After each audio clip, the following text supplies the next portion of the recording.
മഹാത്മാഗാന്ധി വിഷയത്തിൽ 2 ബ്ലോക്കാണ് വരുന്നത്. ഓരോ ബ്ലോക്കിലും 3 വീതം യൂണിറ്റുകളുണ്ട്. Block 1 early years of Gandhi, unit 1 biographical sketch of Gandhi.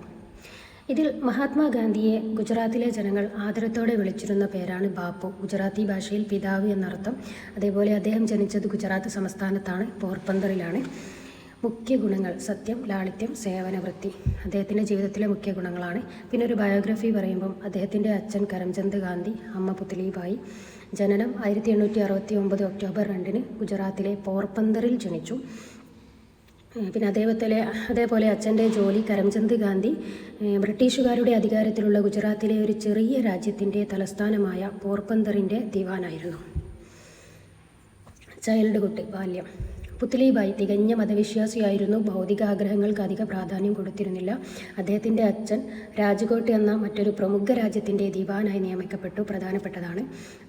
അതേപോലെ അദ്ദേഹത്തിൻ്റെ സ്കൂൾ ജീവിതം എന്ന് പറയുന്നത് അദ്ദേഹം ഒരു ശരാശരിയായിരുന്നു. അദ്ദേഹത്തിൻ്റെ അക്കാദമിക് പ്രകടനം ശരാശരിയായിരുന്നു.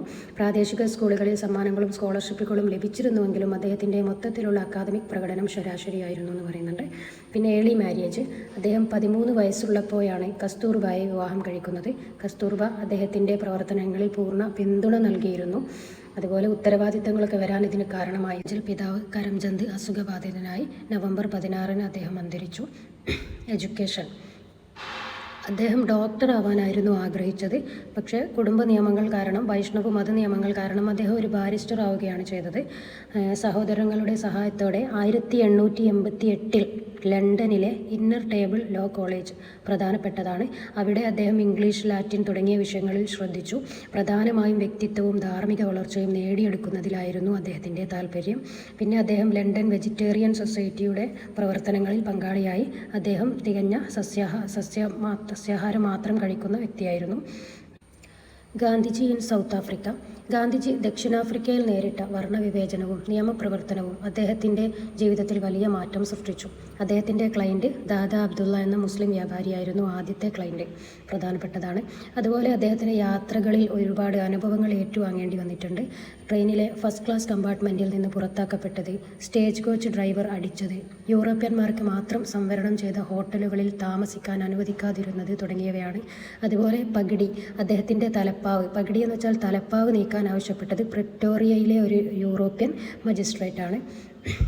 അതേപോലെ 1894 ഇന്ത്യയിലേക്ക് മടങ്ങാനായിരുന്നു ഗാന്ധിജിയുടെ തീരുമാനം. എന്നാൽ ഇന്ത്യൻ വോട്ടർ എടുത്തുകളയുന്ന ബിൽ വന്നപ്പോഴാണ് അദ്ദേഹം ദക്ഷിണാഫ്രിക്കയിൽ തന്നെ തുടരുകയാണ് ചെയ്തത്.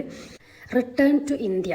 ഗാന്ധിജി ദക്ഷിണാഫ്രിക്കയിൽ 21 വർഷം നീണ്ടുനിന്ന സമര ജീവിതത്തിന് ശേഷം 1914 വേനൽക്കാലത്ത് 1-ാം ലോക മഹായുദ്ധം തുടങ്ങുന്നതിനു മുമ്പ് ഇന്ത്യയിലേക്ക് മടങ്ങാൻ തീരുമാനിച്ചു. അദ്ദേഹം 1914 ഡിസംബറിൽ ഇംഗ്ലണ്ടിൽ നിന്ന് പുറപ്പെട്ട് 1915 ജനുവരിയിലാണ് ഇന്ത്യയിൽ തിരിച്ചെത്തിയത്. പിന്നെ ആദ്യ 3 വർഷം അദ്ദേഹം ഒരു രാഷ്ട്രീയ പ്രസ്ഥാനങ്ങളിലും ചേരാതെ പ്രാന്തപ്രദേശങ്ങളിൽ താമസിച്ചു. ബ്രിട്ടീഷ് യുദ്ധശ്രമത്തെ അദ്ദേഹം പിന്തുണയ്ക്കുകയും ചെയ്തിരുന്നു. എന്നിരുന്നാലും ബ്രിട്ടീഷുകാർ നടത്തിയ അനീതികൾക്കെതിരെ വിമർശനം തുടർന്നു. അതേപോലെ ബീഹാറിലെ ചമ്പാരൻ, ഗുജറാത്തിലെ ഖേദ എന്നീ സ്ഥലങ്ങളിൽ ദുരിതമനുഭവിക്കുന്ന കർഷകരുടെ പരാതികൾ എടുത്തുപിടിച്ച് അവർക്ക് വേണ്ടി ഗാന്ധിജി സമരം ചെയ്തു.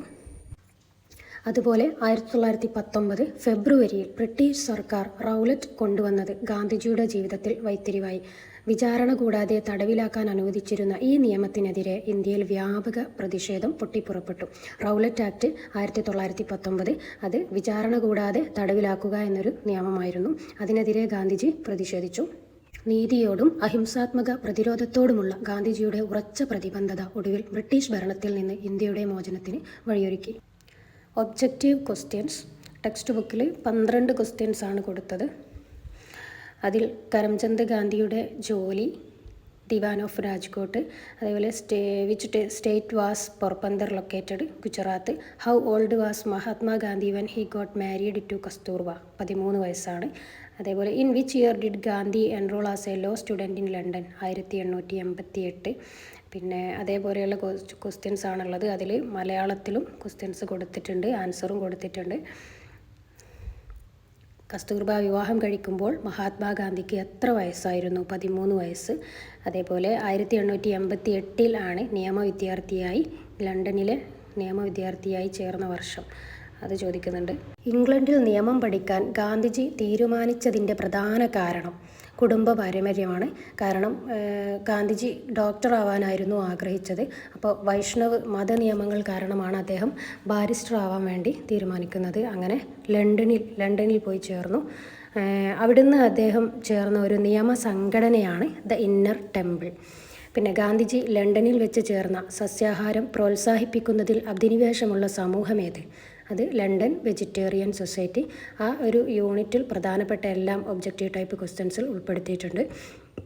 അതേപോലെ 1894 ഇന്ത്യയിലേക്ക് മടങ്ങുന്നതിന് പകരം ഗാന്ധിജി ദക്ഷിണാഫ്രിക്കയിൽ തന്നെ തുടരാൻ കാരണം introduction of a bill threatening Indian voting rights ആണ്. അതായത് ഇന്ത്യയുടെ വോട്ടവകാശത്തിന് ഭീഷണിയായ ഒരു ബിൽ അവതരിപ്പിക്കാൻ അത് വന്ന സമയത്താണ് ഗാന്ധിജി ദക്ഷിണാഫ്രിക്കയിൽ തന്നെ തുടർന്നത്.